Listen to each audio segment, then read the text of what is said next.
The night is dead silent, but you are still awake. Your body is begging for sleep, but your legs are heavy. Your eyes burn. You craved for this bed all day, but your brain is acting as a villain now. It is on the hunt tonight, hunting old shame, disturbing memories. You are trapped, and the exits are sealed. You did not choose this night, but this night chose you. And this is not insomnia. This is not stress. This is too much caffeine. And the interrogations start almost every night. You become the only accused, and you become the only witness. Your every regret is stamped as evidence. By sunrise, the verdict is always the same. That you are pronounced guilty. You are already defeated. Your face will carry the damage, and this is the classic betrayal of your memory warden. This is your hippocampus, loyal all day, traitor every night. Every night it walks free, and every morning you pay the price. Actually, your old wounds bleed you every night. But tonight, the bleeding will stop. Tonight, we open the Forensic Dossier. We put this memory warden on trial. We show you every wound it reopens. And the investigation begins now. Imagine, you walk into the office, but the last night drained you dry. Your hands are cold, your jaw is tight, and your brain is running on fumes. And in 10 minutes, the meeting demands your sharpest argument, but the clock is already against you. You will choke on your own words. Forget overthinking. Forget anxiety. Your body just entered a war it cannot win. Psyche Dossier calls it the morning debt. In neuroscience, this is called cognitive fatigue. A nocturnal brain is bankrupt by morning. Conversely, a healthy brain repairs on rest. It feeds the voice that speaks in meetings. It sharpens the hands that write the emails. But your brain stood restless. It lost the focus that earns respect. It spent the whole night chewing on dead conversations. It ran a loop of old shame all night. Dead arguments, dead faces, dead regrets, and your mourning paid the full price. Dr. Eve Van Cotter proved this at the University of Chicago. A brain denied rest enters a metabolic collapse, and the body reads it as famine. Your cortisol rises, and your decision-making collapses. This collapse hits in days, not months, not years. Dr. Jared Diamond studied the ancient root of this crime and discovered how humans slept before cities existed. In the world. Until yesterday, he found a brutal fact. He discovered that ancient tribes slept in shifts. One member stayed awake all night, guarding the group from predators. This guard was called the sentinel. And every morning, the sentinel crumbled first. Slow hands, dull tongue, dead focus. Your brain refuses to resign as your sentinel. It is not hunting predators anymore. It is scanning for shame, scanning for regret. And the bill arrives every morning. Your mouth fails in the meeting. Your brain blanks on the argument. And the investigation into the silent bankruptcy continues. One night, your head hits the pillow, and a dead conversation wakes up. Your fists curl under the blanket. Your stomach folds in half, and sleep becomes distant, 100 miles away. This is not a nightmare. This is not a flashback. This is a precision strike inside your brain. Psyche Dossier calls it the Midnight Warden. In neuroscience, this is your hippocampus in full revolt. During the day, it stands as your guard. It swallows the pain. It buries old shames deep. It keeps the old wounds silent. You build empires. You win cracking deals. But at night, your hippocampus crashes into crisis. The warden stops protecting. The warden starts attacking. It picks the ugliest files first, then the deepest cuts, then the oldest scars. Dr. Susumu Tonegawa at MIT tracked the crisis of hippocampus. He noted, every painful memory sits in a tiny cluster of brain cells. Tonegawa called them engram cells. The insult from your father lives in one cell. The betrayal from your friend lives in second cell. Your oldest regret sits in a third cell. And these clusters never dissolve. They stay sharp. They stay loaded. They stay ready. And at night, your hippocampus starts firing. It selects heaviest shame first, deepest wound second, and fires them straight into your chest. Dr. Georgi Busaki at NYU found the hands that pull the trigger. He found sharp wave ripples. These are tiny electrical bursts your hippocampus fires at night. In a healthy brain, these ripples dump the garbage and keep the gold, rescue the good and trash the rest. But in an overthinking brain, the process is flipped. These ripples start reloading the engram cells. Every ripple reloads the wound. Every reload makes the wound heavier. The cluster grows. The wound cuts deeper every night, and they do not fade with time. The warden is playing the haunting footage of your past, deeper and deeper every night. Tonight the wound cuts deeper than last night. Tomorrow night deeper than tonight. And every morning you carry a heavier scar into the world. The investigation into the electrical betrayal continues. Picture this. An old photo loads on your screen, and you almost scroll past.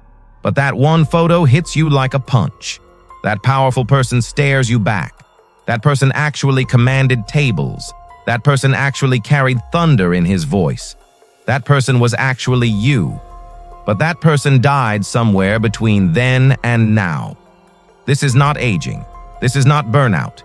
This is the professional tax of 1,000 stolen nights. Psyche Dossier calls it the nightly erosion. In psychology, this is called learned helplessness. And it does not strike in one blow. It drips, night after night, wound after wound. And your hippocampus loads the shame. Your spine curls inward. Your cortisol spikes. Your chest tightens. And by morning, a thin slice of your confidence is gone. One night takes a sliver. 2 nights take a strip. A month digs deeper. And a year takes the whole wall down. Dr. Martin Seligman at the University of Pennsylvania spent decades tracking this collapse. He caged subjects under a loop of endless stress. The result broke open a brutal truth. The brain stops retaliating. It surrenders. It learns that resilience is worthless. Seligman called it learned helplessness. First, you surrender to the overthinking. Then you surrender the promotion. Then you surrender the relationship. Then you surrender yourself. Ironically, the surrender wears a mask, and you label it acceptance. You name it maturity. You mistake it as growing up. But it is none of these.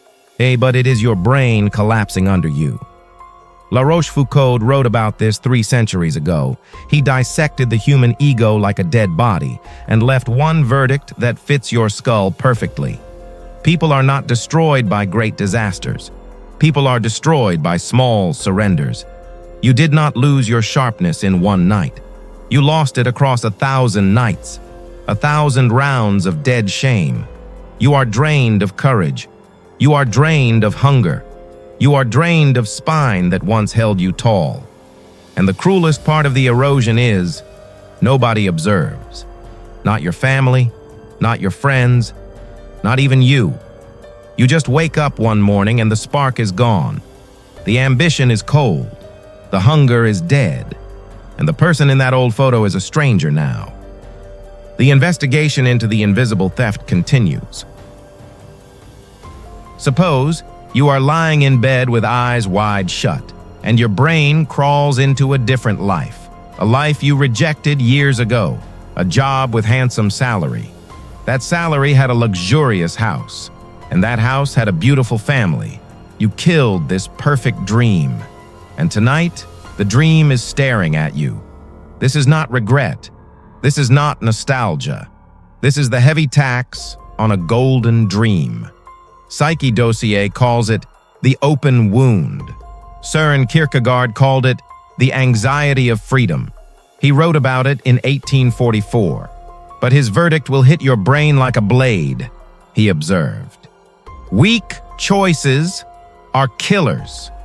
You pick one road, the other road dies.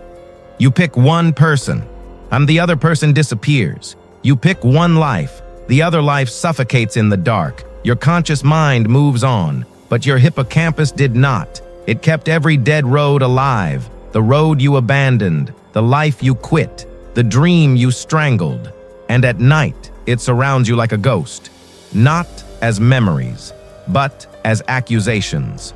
Remarkably, Kierkegaard refused to call this a flaw. But this is the tax on human freedom.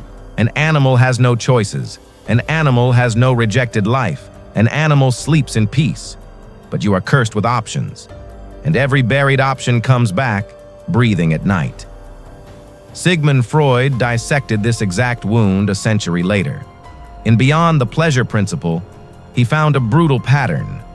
He noticed, the mind returns to unresolved pain, not to punish you, not to torture you, but to complete the incomplete. Freud called it the return of the repressed. The brain drags the wound back to the surface. It tries to process it. It tries to finish it, but it fails. So it drags it back again tomorrow night and fails again and again. Disturbingly, the wound never closes. The brain throws emotion at a wound made of logic. Emotion cannot stitch logic. The repair fails. The wound reopens. The brain tries again tomorrow and fails again tomorrow. And this is the cruelest cut. You are haunted by the life you denied, the roads you did not walk, the words you did not speak. Your hippocampus keeps that version alive. And the investigation into the unresolved wounds continues. One evening, you are driving home. The road is empty. The radio is off. Your hands grip the steering, but your mind is blank. No plans, no hunger, no fire, no passion, just a body gliding through space, ending up nowhere. This is not peace. This is not acceptance. This is the final stage of erosion. Psyche Dossier calls it the living grave. In philosophy, this is the point of no return. Arthur Schopenhauer described human life as a pendulum. One end is pain. The other end is hollow and dead. The pendulum never stops in the middle. In The World, as Will and Representation, he wrote a direct verdict. The human mind swings between suffering and emptiness. There is no third option. For years, your pendulum hung on the pain.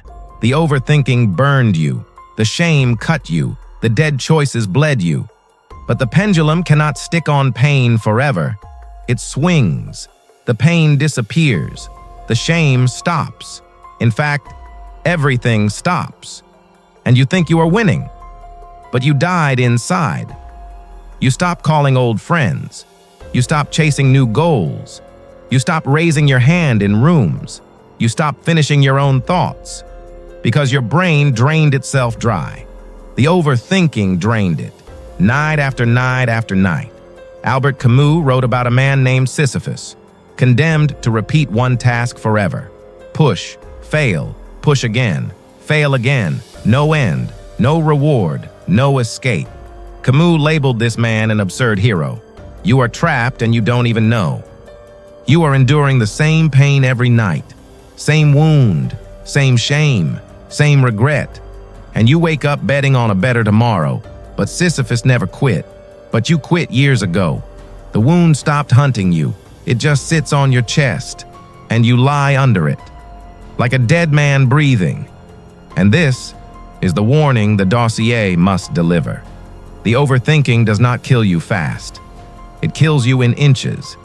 It takes your nerve first, then your hunger, then your ambition, then your relationships, then the light behind your eyes. And when the light is gone, the grave is already built, and you are already inside it, breathing, but buried.